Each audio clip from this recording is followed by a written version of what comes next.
The SG Child Show is back for its 13th season. Join Sarah Bradford and the SG Child Show team as they explore the world of autism and share stories of hope and inspiration. This season, we're excited to bring you more autism summits featuring experts and advocates from around the world. Go to sgchilds.org. In the heart of the city, she's shining bright.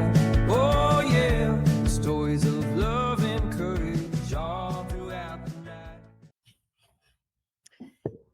Hi, and thanks for joining the SG Child Show today. I am really excited for our guest today. How many of you parents, parents of young children, have thought, oh, what are we going to do someday when, our children need to leave? And parents with adult children, are you thinking, when are our kids ever going to leave, right?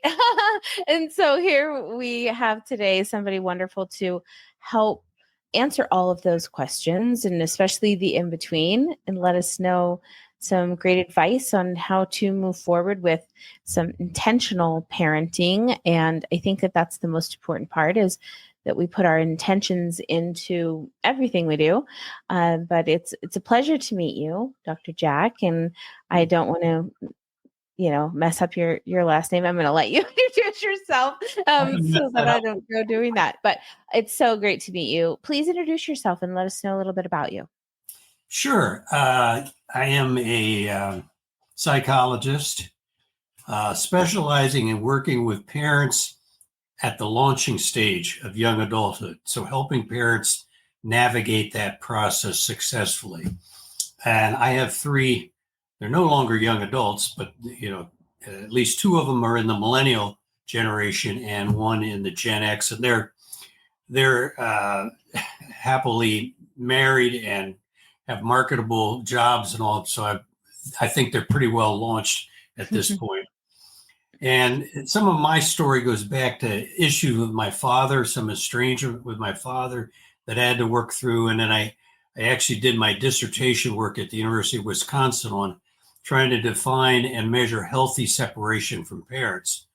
So I've got two perspectives, one coming from the young adult, the adolescent side of what it feels like to be in a healthy relationship with parents, and then one more from my own parent side.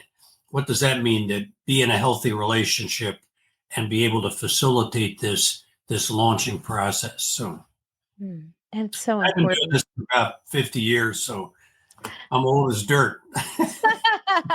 Well, I think the wiser, the better, and the more experience, and the more we can learn from. So thank you. Thank you so much for the work you have done and the parenting, right? And sometimes I reflect back and think, how can it be 21 years that I've been in this parenting position and it's still going on? I have older one and two younger ones that are still at home, 13 and 15.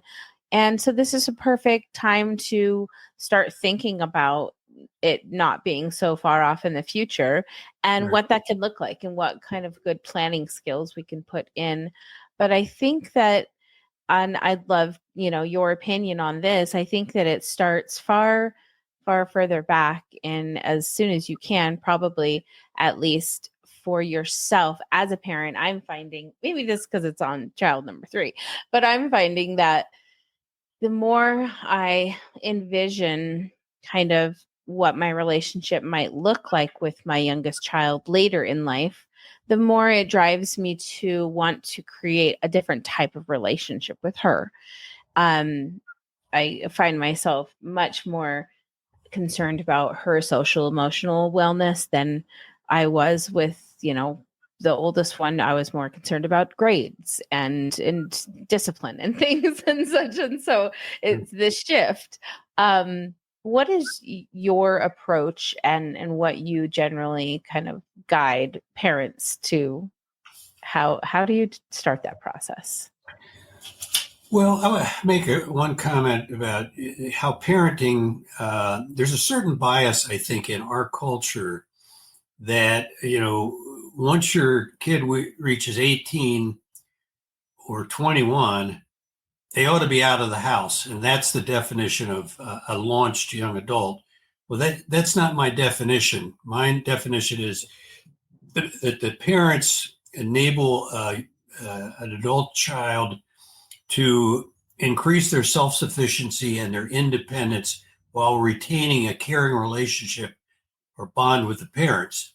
And it doesn't have anything to do with whether they're living at home or not. But our culture says, well, if he's 23 and he's still at home, something's wrong. Or, then the alarm bells go off when it's 26 or 27. If you go to India, and I can, characterize this as a cultural bias. In India, I was on a podcast with an Indian person from India, and he said, if you're 23, 24 and you're living outside the home, there's something wrong. In India, it's just the opposite than here. So I say our parenting role continues through life, but we have to really make that shift of learning how to both send a message of love, but also the message of letting go.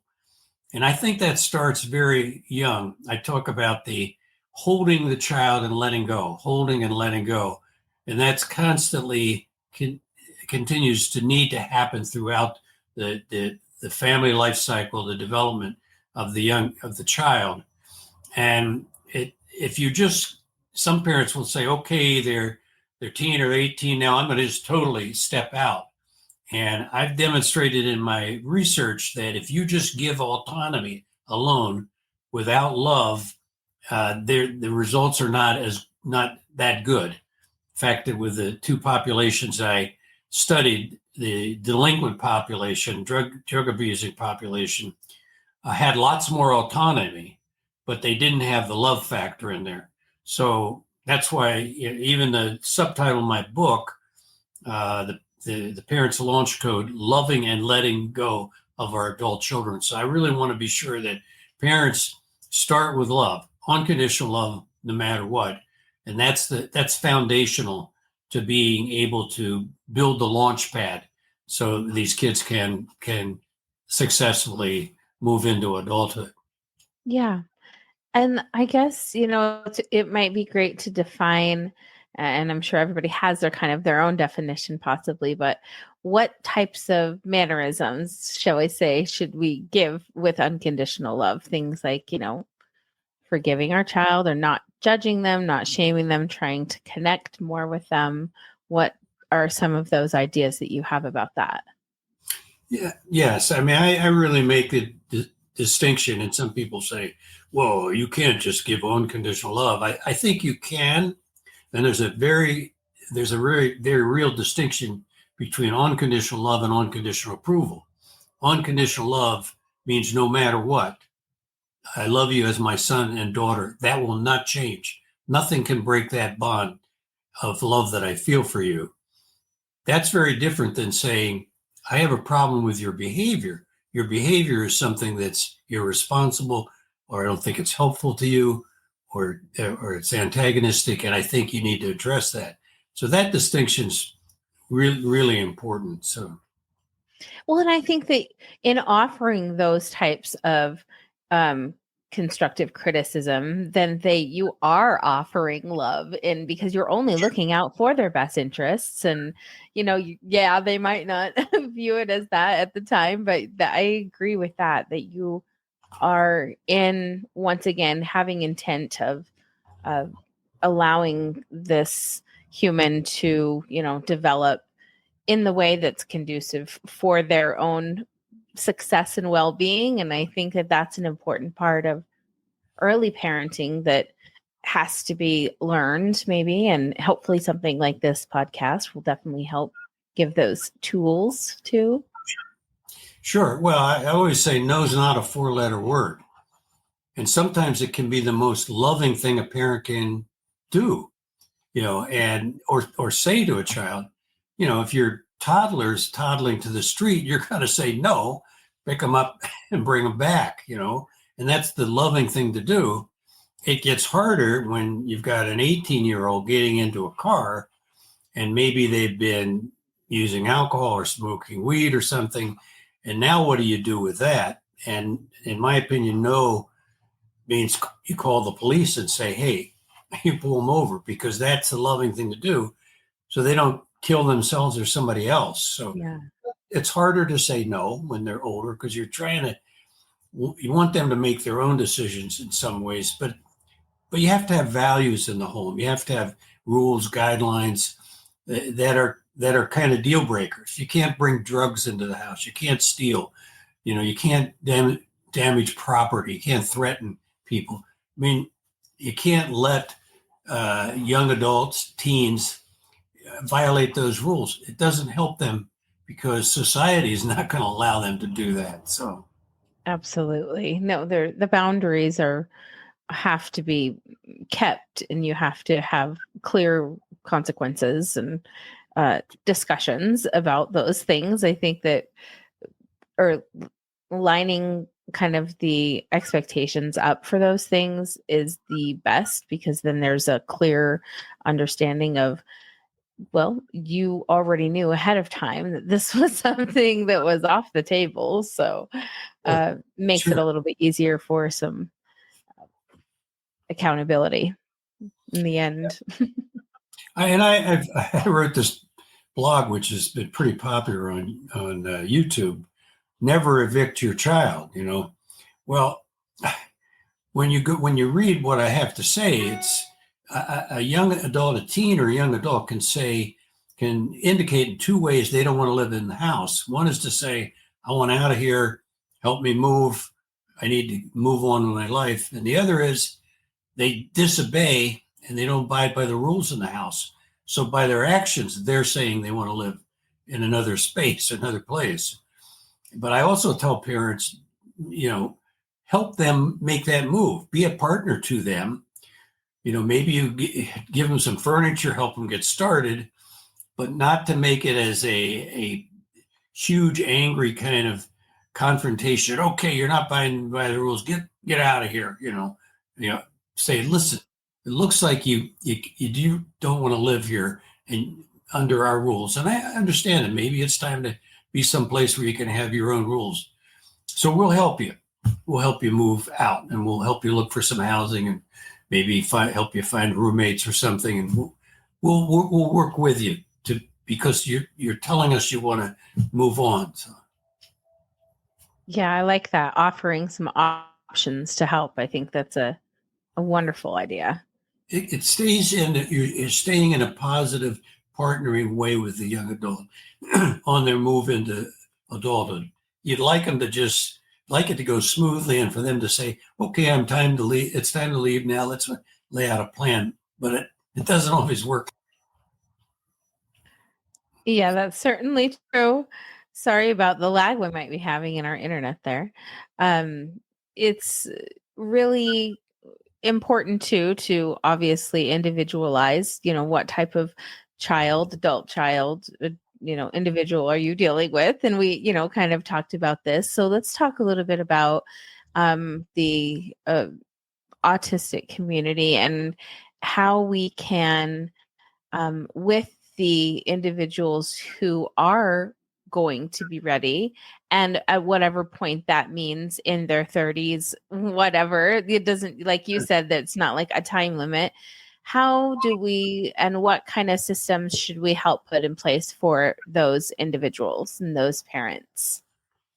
Well, in my book, I talk about 4 types of launch challenges. The one is more the classic failure to launch the movie that came out with Matthew McConaughey, and is the couch potato, just taking advantage of the parents.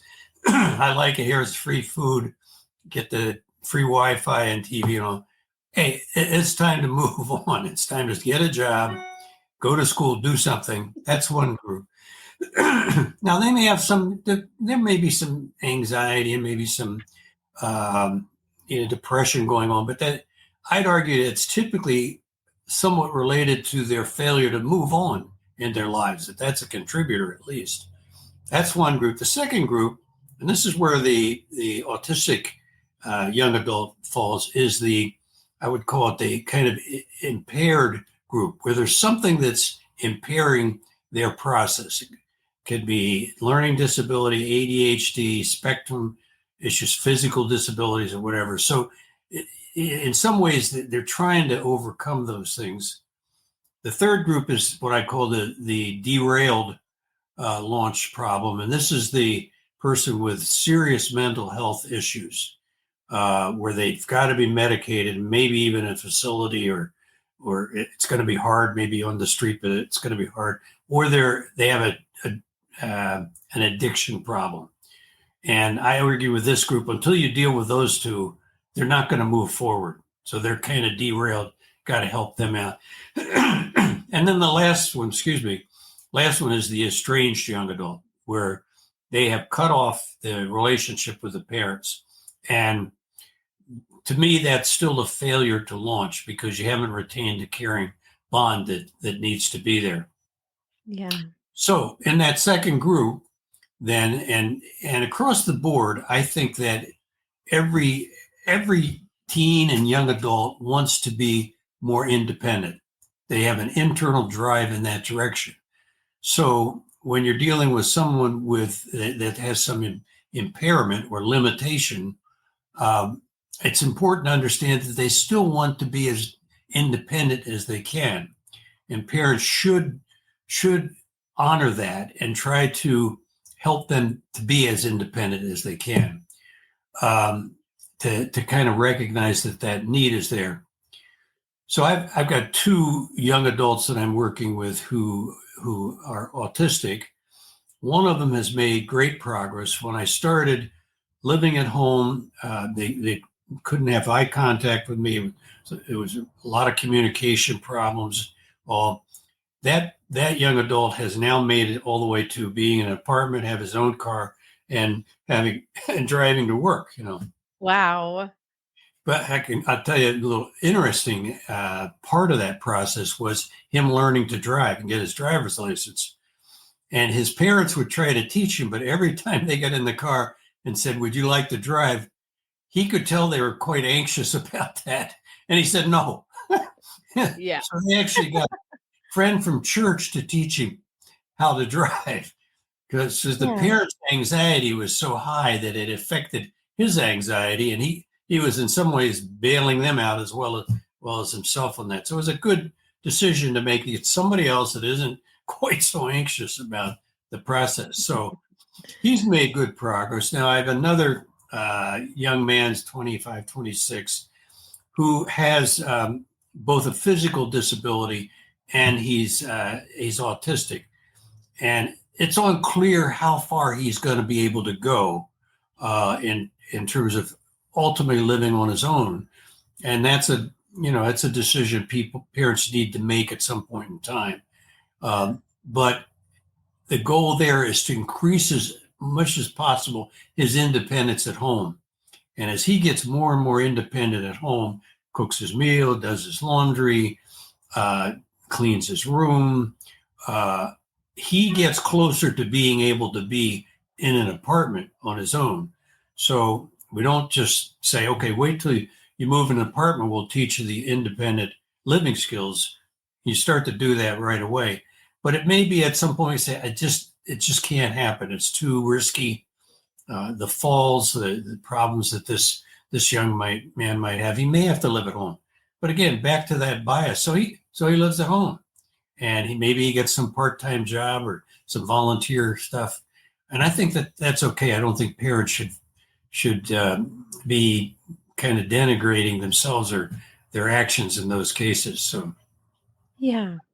And, for our son, we have that possibility that it could be lifelong. And we've thought about, do we look into something like ADU, which is, like a dwelling, an outside attached dwelling, that would be suitable for him to have his own independent lifestyle, but yet be on the same properties so that we could assist in those life skills. So I think that there's some flexibility if you can make some arrangements in those areas for those adults as well. But like I said, we still have a few years to worry about that, hopefully. But yeah, I love that.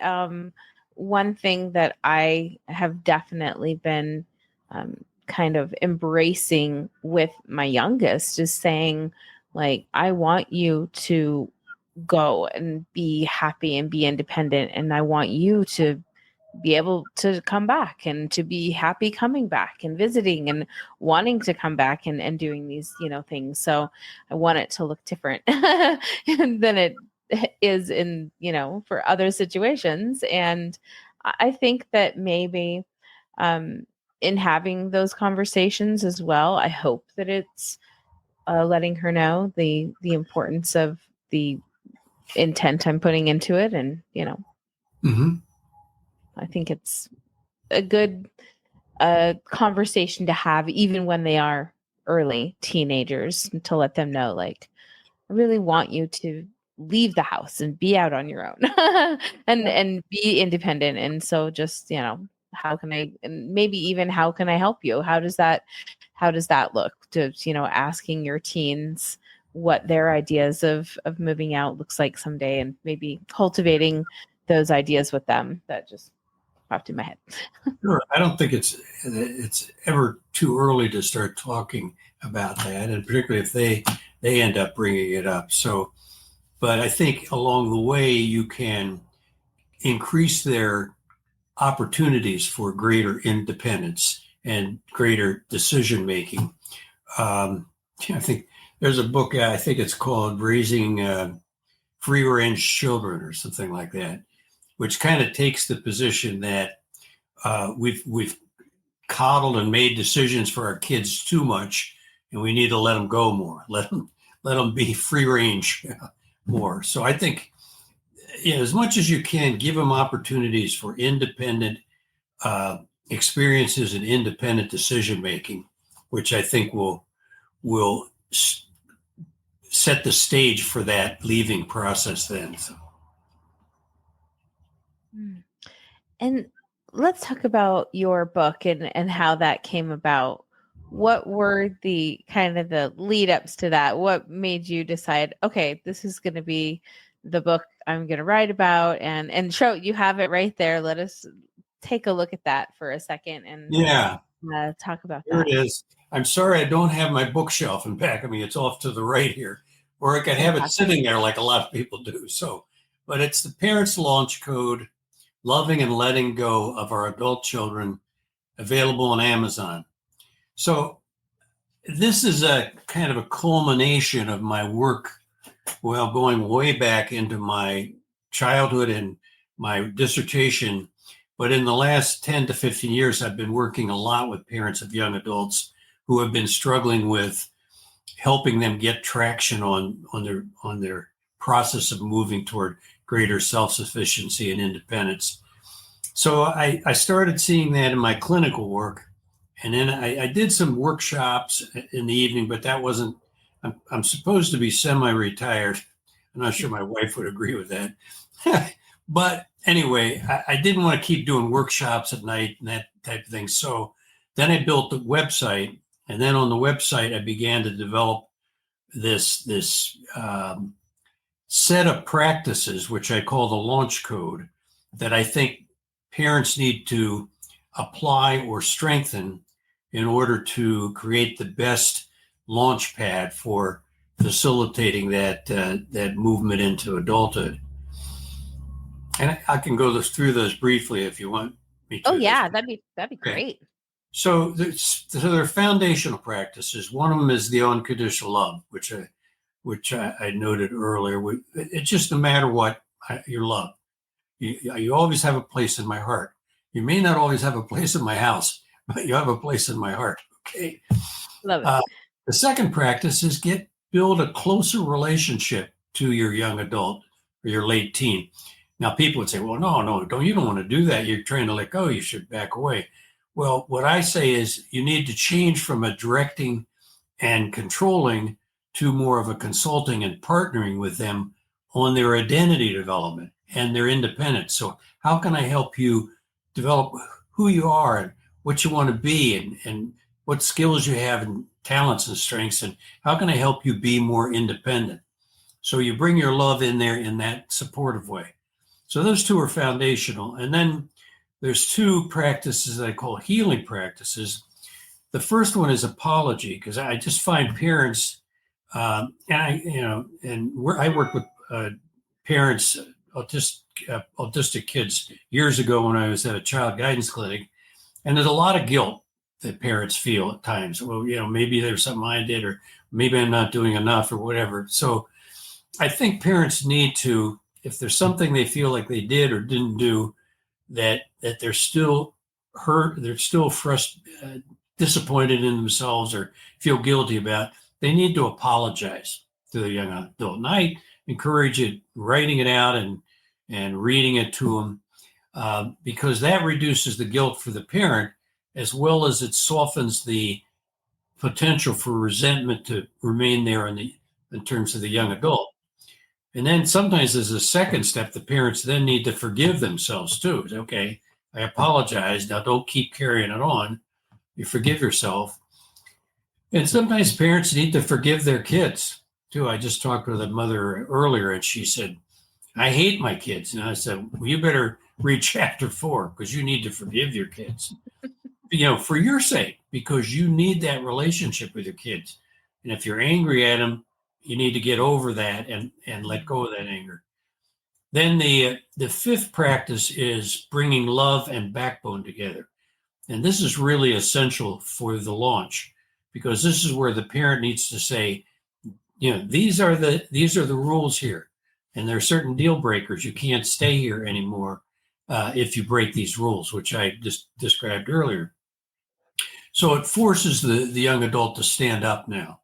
You always use the analogy, analogy, if the young adult's leaning on you as a parent, well, you can back away or they're going to fall down, or you can push them over the other way and they're going to fall down. But if you just stand up, now they have to stand up. And so it's coming up and saying, here's who I am. Here's what my rules are. Here's my boundaries. You have to respect those. So now they're forced to respect those, and now they have a chance to move on their own. And the last practice is just it's kind of a grief stage. It's letting go. It's dealing with the sadness of the young adult leaving home, and the dismemberment of the family. It'll never be the same again, because you now have someone living outside of the home too. And even if it's been a contentious relationship, there's often a certain amount of sadness and loss that parents have to deal with there. But it's really important to do the grieving and move on with your life, and not keep hanging on to the kids and living your life through your kids. So that's really powerful advice. Yeah, definitely. So one thing I'll tell you that I do, that I think in the book I describe this, and I think parents can do this on their own, is to work with the young adult, to have them come up with a 5-year plan. That's about as far out as you can go with it. 18, 19, 20-something year olds. And where do they want to be living? What do they want to be doing? Will they be living alone or with somebody else? And it's aspirational. What would you like? This is the goal. And then what are your talents? What are your skills? What do you need to do in the next 6 months to move toward that 5-year plan? And what do you need to do in the next 3 months? What do you need to do in the next 2 weeks to move toward that? So it's a way that begins to lay out a plan that is a vision of how they're going to move forward. And then the parents can come in as partners on that. We'll help you. We'll work with you. And the parents will say, okay, we can support you in this way. Here's some things you're going to have to step up on your own. And if you're living at home, we have some expectations for you. But we want to be a partner with you on this future plan. So it gets away from that day-to-day contentious. Well, you were up late again playing video games, or you didn't bust your dishes back from your room. So all these battles, then it feels like you're always in this kind of contentious relationship.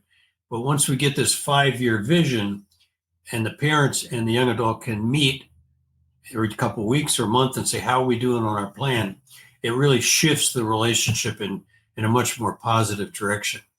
No, I love that. I love that you said partnership. And I think that that's something that we should embrace and realize that we can have with a relationship like that with our kids. And that I think it's important to facilitate those types of journeys with them as much as we can. I love that.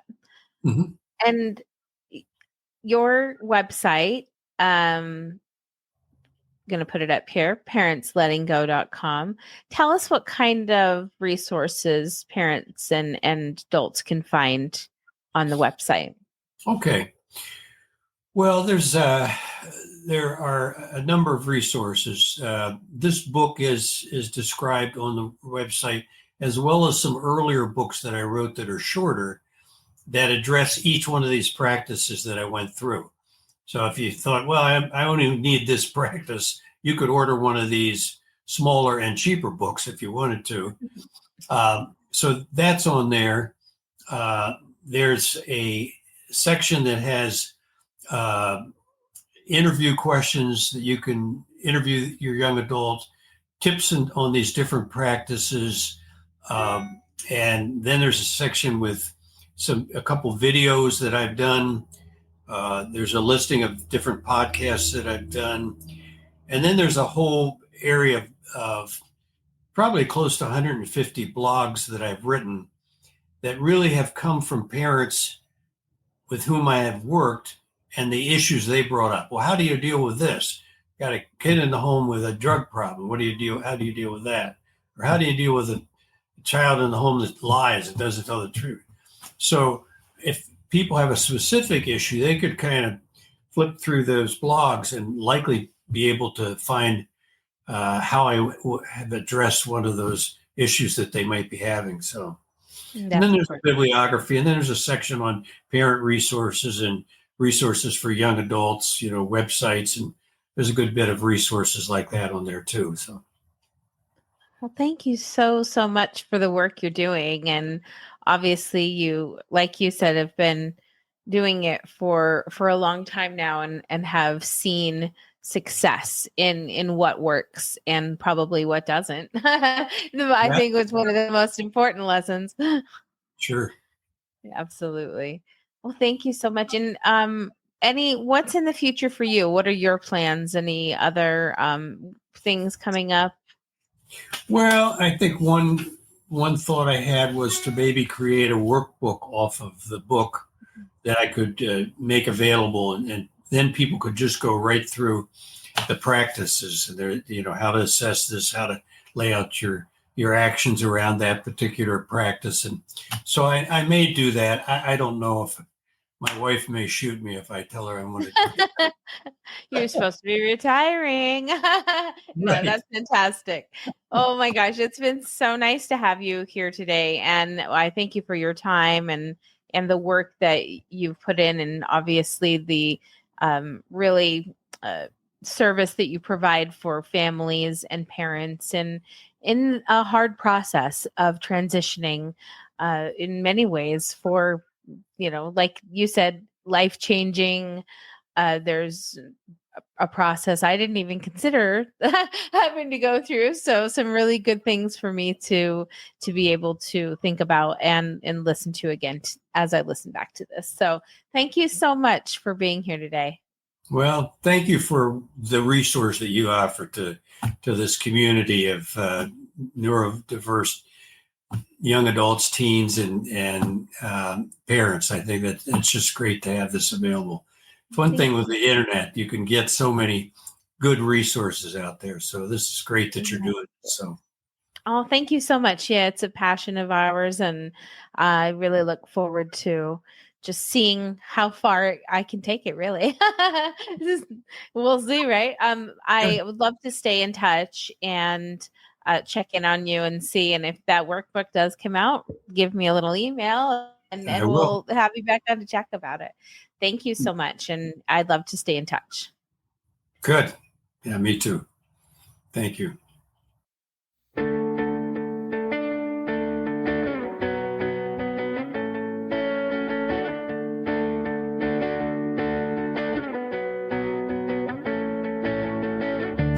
the heart of the city, she's shining bright.